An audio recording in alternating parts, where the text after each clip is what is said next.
Hello everyone, hello everybody, hello everyone, hello everybody, hello everyone, hello everybody. Everybody.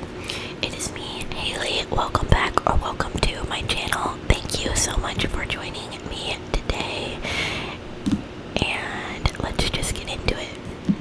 So for today's video, I'm going to be doing a whisper ramble. It has been like almost 3, well, maybe not almost 3, it's been a little over 2 months since I've posted, which is a long time to not post for. Not that I was being consistent before, but I always feel disappointed in myself because I want to be consistent. I've still been in a really bad place mentally, and I'm not gonna lie, like, I'm still just at that point, and have been at that point where everything feels like a chore, and even the things that I normally enjoy doing, I don't have the energy to do. It's not that I don't want to do it, it's that I don't have the energy. And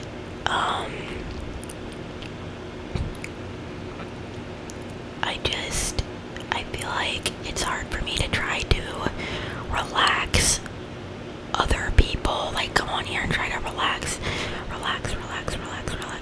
other people when I'm feeling so mentally unwell and anxious myself. I just don't want to give off the energy that I'm feeling, and so it's just become a habit to like avoid filming because of that, and I don't want to keep doing that. I don't want to avoid filming just because I am feeling bad, mentally depressed, anxious, whatever, because I want to be real with you guys. It's never been my goal to like put on a facade or only film on a good day. I think it's just easy to get up in your head and start to think that you shouldn't be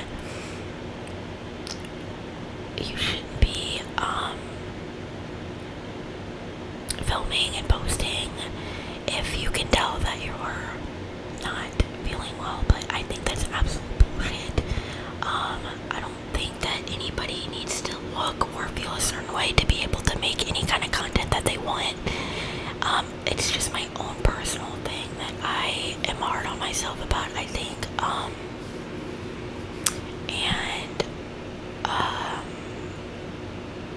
Yeah. So I guess I can do a little bit of a life update. Life update. I am currently trying to figure out how to do a intensive outpatient mental health program. I was originally gonna do inpatient just because you are able to get a lot more different types of therapy and all that when you do inpatient. But trigger warning, by the way, I am going to be talking about mental health and mental health treatment and things like that, so if that's a sensitive subject for you, I would recommend watching a different one of my videos. But yeah, so I was originally going to do that, but there's just a lot of restrictions that come with it doing inpatient that I feel like wouldn't be beneficial for me. Like, I have to have ASMR to fall asleep, I have to have some sort of background noise, I have to have my room cold,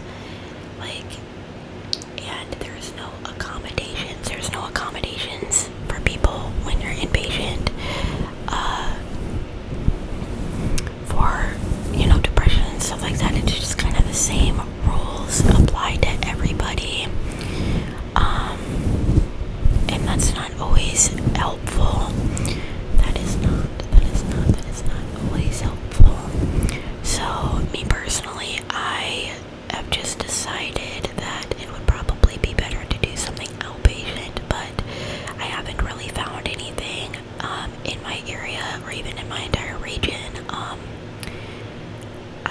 pretty close to a major city that is in another state, but my insurance does not accept the healthcare there.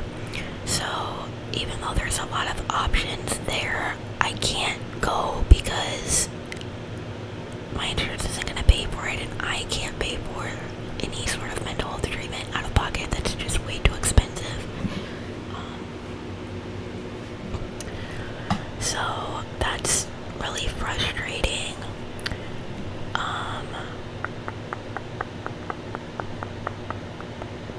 Really frustrating. Really frustrating.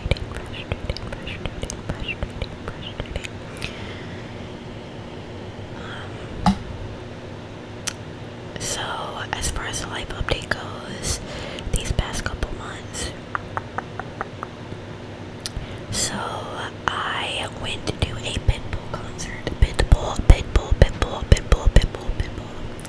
and T-Pain concert at the end of August. I believe I went on August 30th. It was a Friday, and it was part of Pitbull's After Dark tour, I think is what it's called. So it was a part of his tour. And T-Pain was also there. T-Pain came on first, and he did like an hour of his own songs and all that. And then Pitbull came out and did his stuff, and then brought T-Pain back out for what is that song called? Drop It to the Floor. Hey, drop it to the floor, make me wanna say it. Yeah, no, shake some more, 'cause it make me wanna say it. That was awesome. They are both fantastic performers. I actually got to take a picture with T-Pain. He was doing a meet and greet while he was there. And so I had bought like the ticket to meet and basically just take a picture with him. It's not really a meet and greet, but you did get to take a picture with him. And so that was really cool, like insane. It was really scary afterwards though. I'm gonna sound like such a child when I say this, but so me and my dad went, and when the concert was over, it was pretty late at night. I think it was like 10:30 or 11. Well, not really late at night. That's not even late for me, but late to be like out and roaming around the city, you know. So I remember that wasn't what was scary about it though. Like I could roam the city at night, like as long as I have someone with me. That doesn't scare me. But what happened was it had said in the email before the event that you weren't allowed to take your phone into the room that they were doing the meet and greet in. So I didn't take my phone in, and I noticed that when I came into the room, because everybody, like, I don't know if it was in like a trailer, not a trailer, like a tour bus. It seems like it was in a tour bus, like they were doing the meet and greet in the tour bus, because like everybody was walking up these stairs that were it seemed like it was attached to like a tour bus. But anyway, so once everybody was up, I noticed that like everybody had their phone. Literally everybody had their phone but me. So I was like, what the fuck? Like, why did it say on that email that you can't have your phone? And I got a little spooked because I'm like, okay, I don't have my phone. I always have my phone on me regardless, just because I get dizzy spells at random times, and you know, obviously I don't want to faint. I have a medical condition that can cause me to pass out and all that, so I don't go anywhere without my phone. And I typically always have someone like nearby. But anyway, my dad was nearby, but afterwards I could not find him, and I was running around the tour bus like trying to find him. It's pitch black outside. I can't find anyone. So I asked there was like this guy that was standing there that worked there that helped us find where we were going in the first place. I was like, look, I don't mean to bother you, but I have a fainting condition and I feel extremely dizzy right now. I can't find my dad. Which it was so embarrassing to say, like, I can't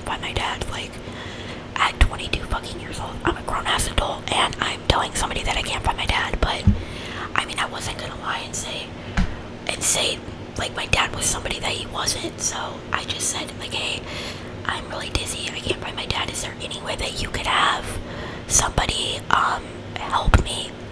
And so he like had called security over, and there was like 3 people that came and helped me find him. We didn't actually find him though. We were going in circles too. I was panicking. All of a sudden there's this guy on a golf cart that's like waving me down. He's like, Hailey. I'm like, what? Why is this random dude calling my name? Is he even talking to me? And then I see my dad behind him, so I was like, oh, he was signaling that like my dad was looking for me. So I was like, thank God. I literally thought that I was gonna get freaking kidnapped or something, because it was like kind of by an alleyway and there wasn't really anybody around anymore, and I was just like, what if someone like grabs me or something? Like, I was being really irrational, but like not having any way to call for help if something was to happen, I was terrified. But yeah, I had a great time at the concert. It was a super fun experience. I'm glad that I got to go. And meeting T-Pain was super awesome. I actually was surprised that I was able to go because I had a cold. I made sure it wasn't COVID or the flu or anything like that. And I was not contagious when I went because I had been fever-free for the appropriate amount of time, and I wasn't like coughing or anything. So I wouldn't go and expose anyone to something. Like, I'm not like that, but I had been sick previously, and I just was still kind of feeling a little bit under the weather, but I didn't know that I was afraid that I was gonna get like bronchitis or something, and I wasn't gonna be able to go because I always get bronchitis when I get a cold, and sometimes when I get bronchitis it makes me really sick. So I was like, crap. So I'm surprised I was able to go. I'm very grateful that it worked out that time.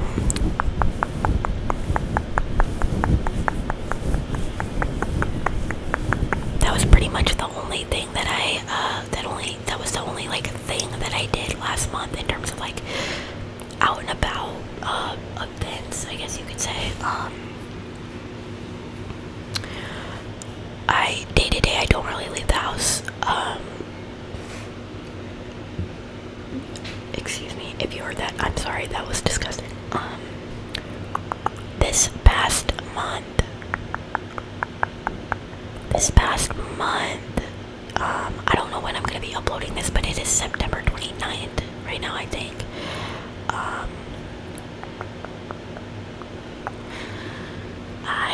This is the insane thing, guys. Like, I don't even know how to say this.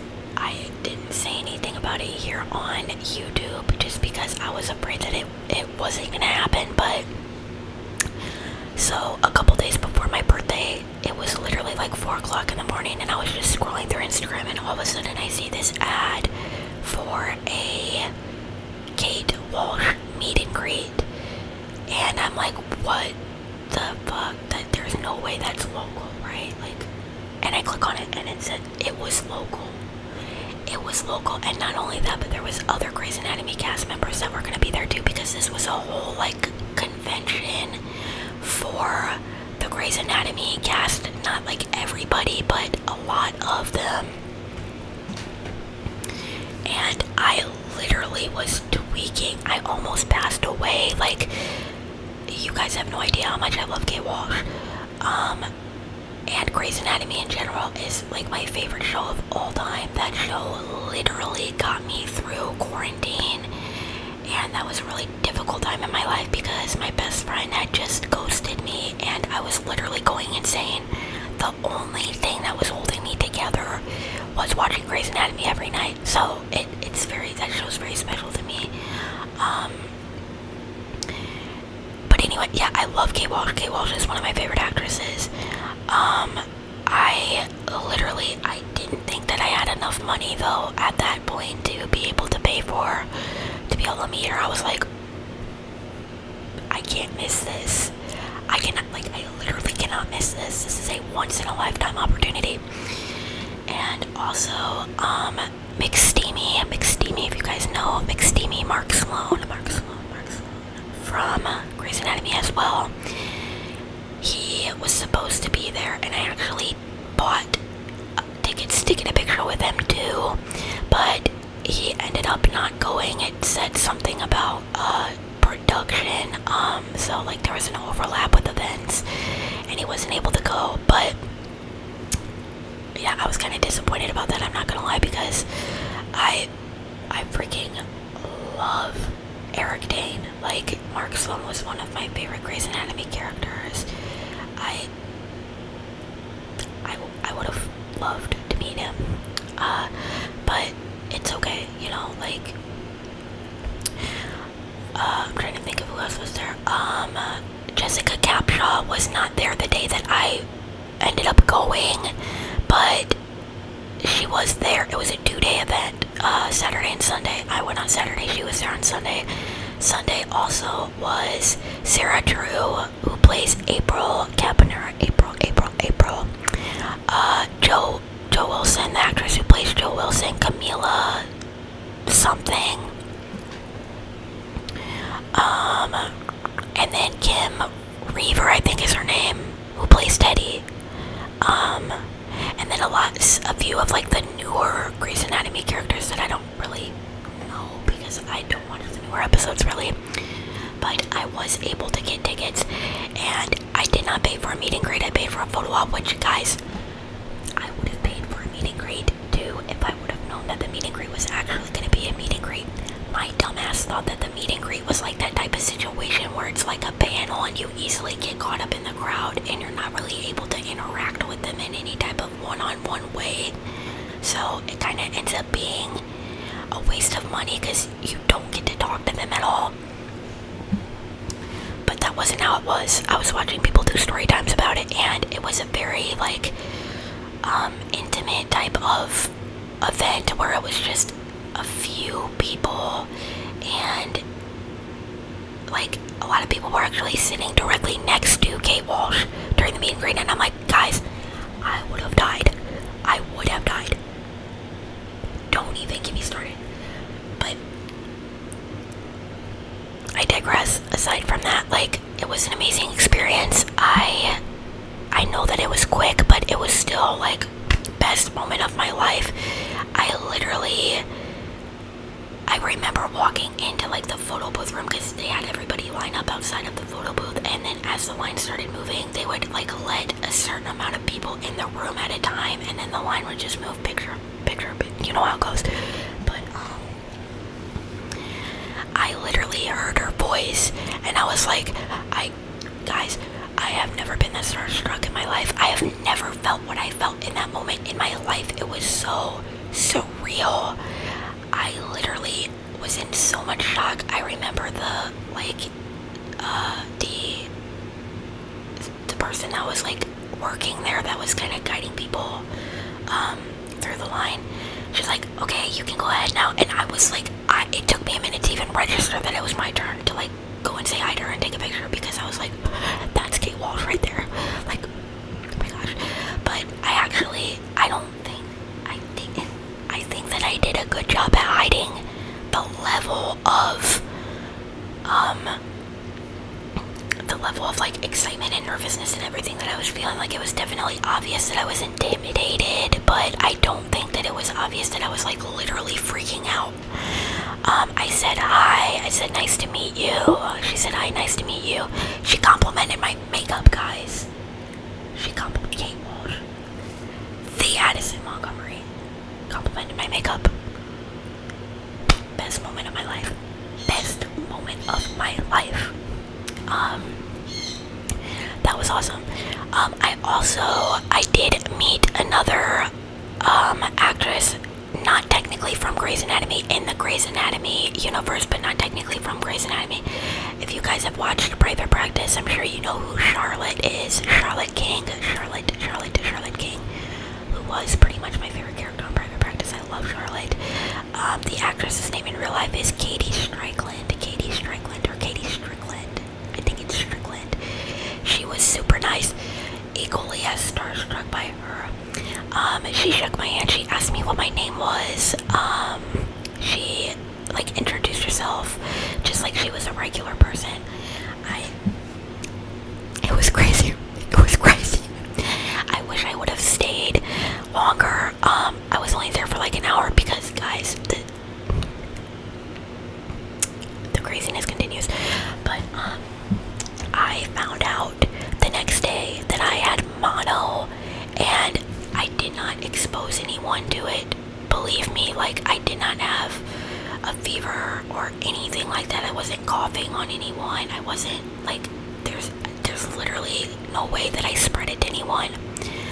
But I literally, for a couple days, had been feeling really tight in my throat, and that was literally my only symptom at the time. And literally, I've had that happen frequently for years because of my MCAS, so I didn't think anything of it. But the next morning after the convention, I literally, my lymph nodes were so swollen. I was like, okay, that's not normal. I need to go to the doctor because what the fuck? And I wasn't expecting them to tell me that I had mono. I literally, like, when they said they were gonna do a mono test, I was like, okay, cool. I know it's not that, but have at it. And then they were like, yeah, it's positive for mono. I was like, how is that possible? I literally, my lymph nodes are swollen, that's it. Like, what? It was a really bizarre situation. I had actually been in the ER a couple days previously. This was before the con, but I was in the ER a couple of days previously for right-sided abdominal pain. And guys, I have such a fear of appendicitis. I literally, like, I wasn't gonna sit there and play games. It felt like that type of pain. I was like, okay, what do I do? So I just went ahead, bit the bullet, went to the ER. Guys, my local ER is pure fucking chaos. It's a disaster there. It's like the way that they manage everything. It's crazy. But yeah, I just wanted to rule out, you know, anything like that. And so I went and they did CT scan and all of that, and I was expecting them to let me go home because that wasn't what was going on this time. Thankfully, but you never know, unfortunately. Anyway, the doctor that was on call for some reason thought that I had a twisted ovary, and I don't know why. This doctor did not ask for any kind of history when it came to, not to be TMI, but like my period, my gynecological health, like no questions about that whatsoever. But he was convinced that I had a twisted ovary, and I was freaking out because I've never experienced being in a situation where I was being told the only way that I would be allowed to go home is if I signed a AMA. You bet your ass I signed that AMA because I am not, y'all, the amount of germs that is in hospitals and all of that, and they wanted to just keep me for observation.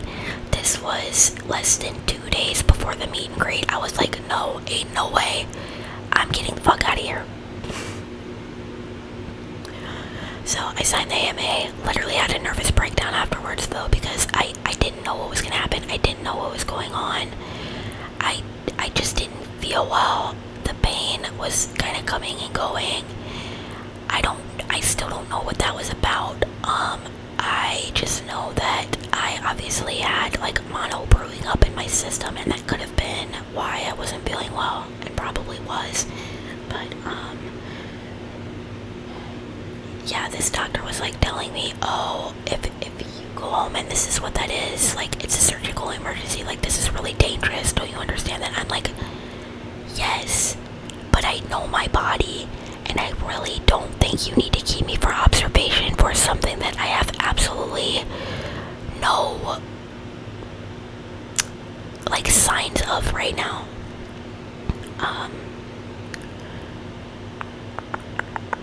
So I mean? And the thing is I'm very proactive about my health, so if it sounds like I was being stubborn and not prioritizing it, etc., like, whatever. I mean, I literally, like, I have grown up around such medically stubborn people who will not freaking go to the doctor. No matter what is wrong with them, you have to literally beg them to go to the doctor. Like, they don't get it.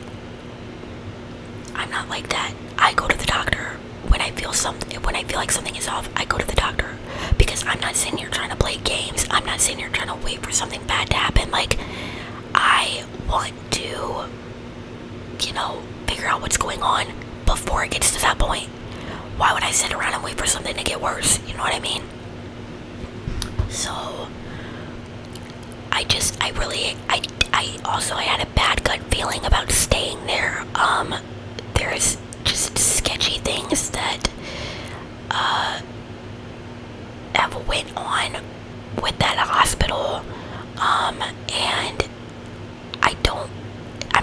I'm not gonna lie, I don't really feel safe at the hospital. I don't feel safe at the hospital. I don't feel like they have any idea about, like, the kind of conditions that I have are relatively rare. They don't really know about those conditions. I wouldn't say it's a small hospital. It is a level 1 trauma center, but it's not in the best area. It's not,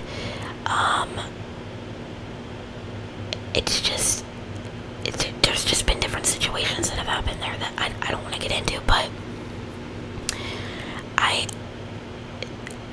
it also was something that I had to do for the sake of my own sanity, because my mental health has been spiraling pretty bad for the past couple of weeks, and I knew that if I stayed there that it just wasn't going to be safe for me mentally. I had to leave. Obviously, if I was genuinely presenting with signs of a twisted ovary, then I would have stayed, but I had to listen to my own intuition and get the fuck out of there. So yeah, I still do have mono. My glands have been really swollen, and it keeps me up at night because when I lay on my pillow, it literally feels like someone is choking me, and it just makes me feel like I'm gonna gag. It's painful, it's uncomfortable, I hate it. I wish the swelling would go down. I've been taking a steroid for the last couple of days, and it hasn't really seemed to help.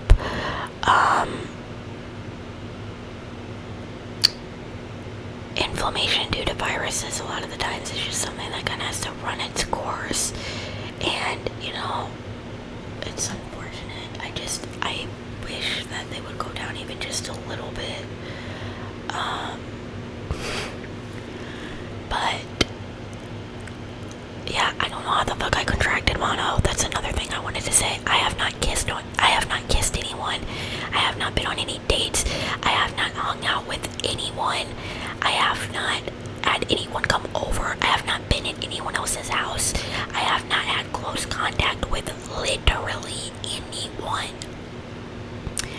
The doctor was even surprised herself, because mono is typically something, that's why they call it the kissing disease. You don't contract mono unless you kiss someone who has it, or you're sharing a drink with someone who has it unknowingly. You are eating off of them. You are, somehow their spit gets on you. Like, you don't just get mono. Like, that's not the kind of virus that you just get. So I have no idea how the fuck this happened. It's gonna be a mystery for the rest of my life. The only thing that I can think of is that when I was like getting coughed on at either one of the concerts or at the store, that maybe somehow that person had mono, and it's somehow like, but even then that seems unlikely, because mono isn't really contagious enough that if someone was to cough on you from a distance, that you would get it from them coughing, because that's not typically what happens. But awesome. And terrifying. My mom had mono when she was in high school, and that was the sickest that she's ever been. Her organs were shutting down. She was in and out of it. Her throat was swollen shut. It was absolutely, like, hearing the stories about it, like, it's insane. My mom has definitely been through a lot with her health, and she talks about it so casually. I'm like, how? What? But, yeah, my mom, I think she had contracted it from a school water fountain, so she does know how she got it. Everybody I know that has had mono, like, they know how they got it. They ate or drank off of somebody that had it, etc. I did not. Nobody in my family has had it. So well, nobody in my family has had it recently. I mean, or recently enough that they would still, like, be able to transmit it. The scary thing about mono, though, is that the virus does stay in your system forever, and it can reactivate if you have a weakened immune system. So, I'm terrified, because what the fuck? What do you mean it stays in my body forever? What do you mean it can reactivate? What? Like, I literally went from being told, you probably have a twisted ovary, do you have mono? Like, those are not even in the same, like, what are you talking about? It's insane. I've literally, I'm not gonna lie, I was already in such a bad place mentally. I have been spiraling, my anxiety, my depression, everything like that, like constant panic attacks. I'm so worried about it, like, causing other issues and stuff like that, because I'm someone who always thinks about, like, how something is going to affect my life in the long run, and I don't do it on purpose, but that's just how my mind thinks. And I also have a type of mind that always goes to a worst case scenario. No matter how minor a situation is, my mind always thinks that of the worst case scenario, and then I can't get the worst case scenario out of my head. So, and it's not like I'm a hypochondriac. I do that with literally everything. And it just, I think it has a lot to do with just, like, different situations happening throughout my life that were very traumatic that I didn't have any control over. And, you know, things happening quickly, not knowing what to do, just, my mind is just, especially since going through 2 major losses in less than a year, my brain is just, the catastrophizing is so much worse than it used to be. I'm not able to get a handle on my thoughts. Not that I was ever great at that, but it's just really, really, really bad now.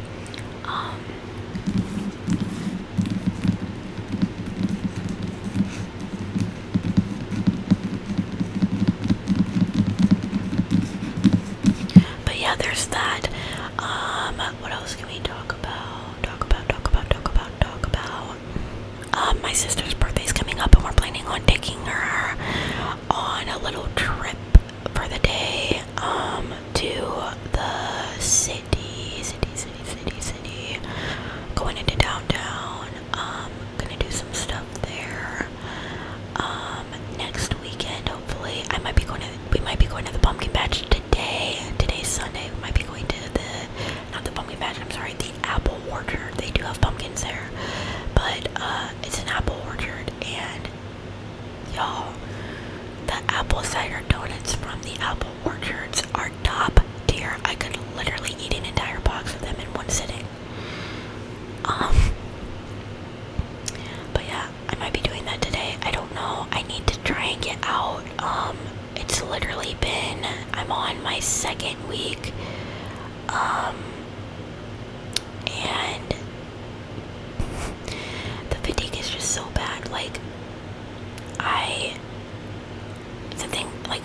you're not really that contagious as long as you're not eating and drinking and transmitting. So I can go into public places,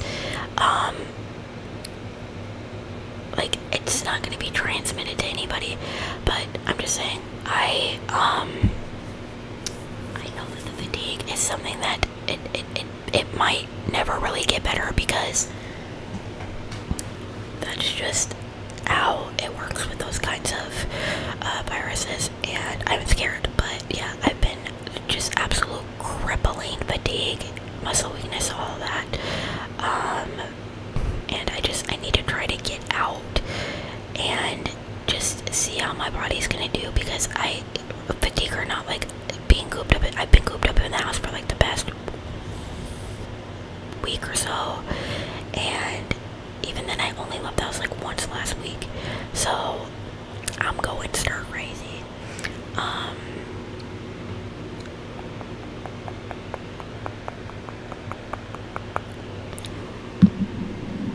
Trying to think of what else to talk about.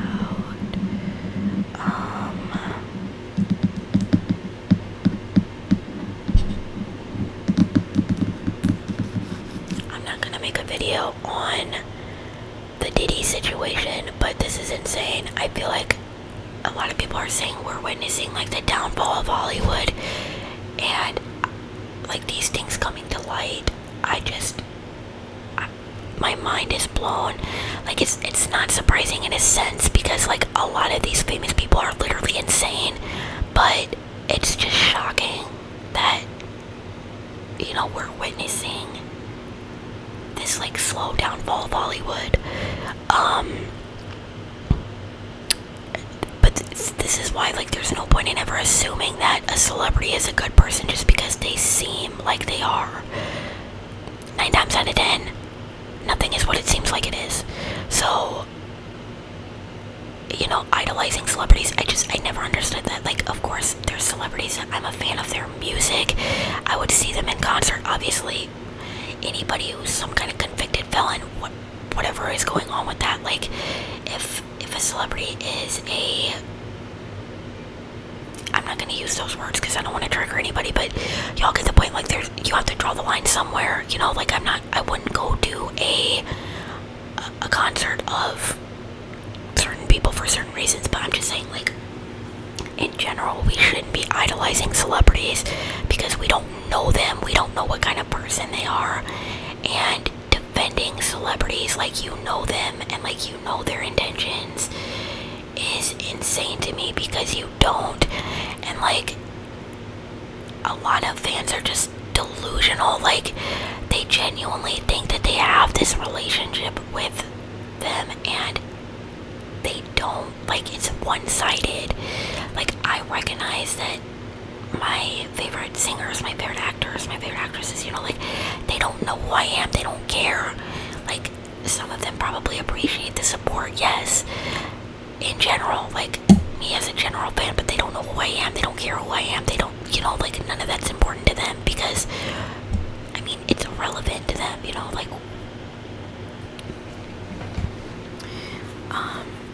but yeah, that situation is crazy. It's all over everything, so everybody knows about it now. I know some people have made a video about it. I'm probably not gonna make a video about it, but I feel really bad for Justin Bieber. That's another thing. Like, he went through a lot. Like, he was pretty much sold into the entertainment industry when he was a child, and people always hypersexualized him as a child, and yet all he ever was criticized, you know, for doing drugs and for, you know, getting into trouble and all that. But, and I'm not excusing his behavior, but look at the things that he went through. He was literally a child that was in the hands of people who were psychotic, and obviously his parents did not care. Nobody made sure that he was safe. Nobody looked out for him. I mean, what do you think that does to someone? Like, you think that they're gonna be normal after that? You think that they're not gonna have issues? You think that they're gonna be a wonderful person? That doesn't make any problematic decisions. Like, that's not how it works. Trauma messes people up.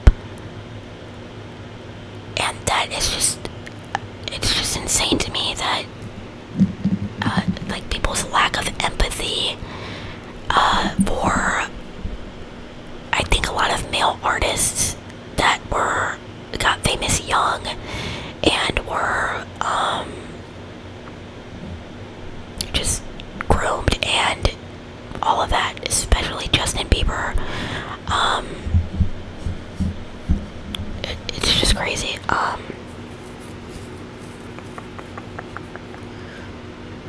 I've been filming for like 40 minutes, so I'm probably gonna end this video soon. I'm not 100% sure if I'm gonna make a video after this or not. I might. I kinda want a snack. A snack.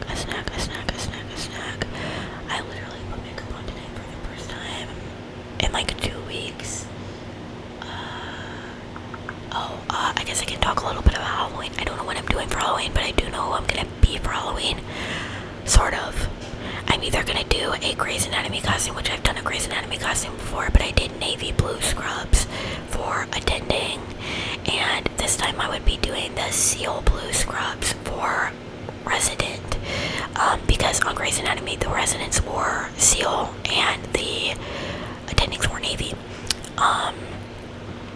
But I might do that, but I'm leaning towards doing, because I already bought the costume, it's not going to be here till like the second week of October, but I'm planning on doing Katie from Mean Girls.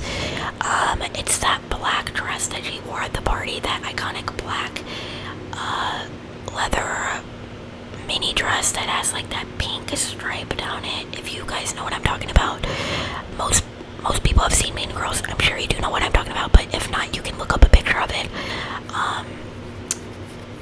But yeah, I'm leaning more towards that just because it's something that I've never done before at all.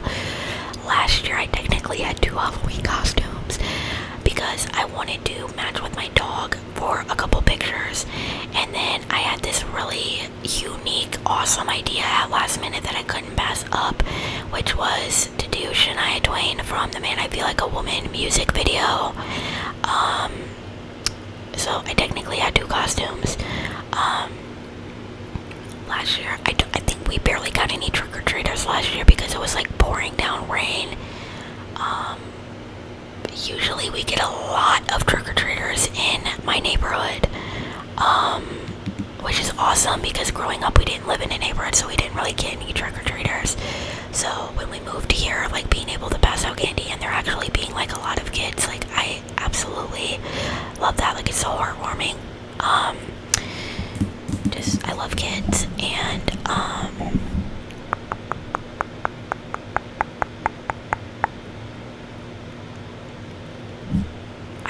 why did I completely lose my train of thought? I love like seeing their costumes and seeing them like happy and joking around and all that. Like, it just makes me so happy.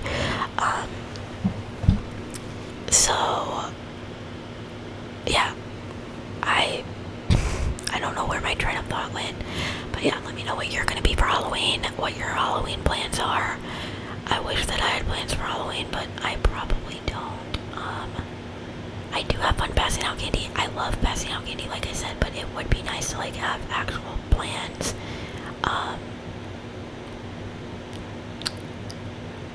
To have like a friend to do it with or something, you know. But yeah, anyway, this was really chaotic, but I hope you guys enjoyed this video. Let me know if you have any video requests. I love to hear from you guys, just whatever you have to say.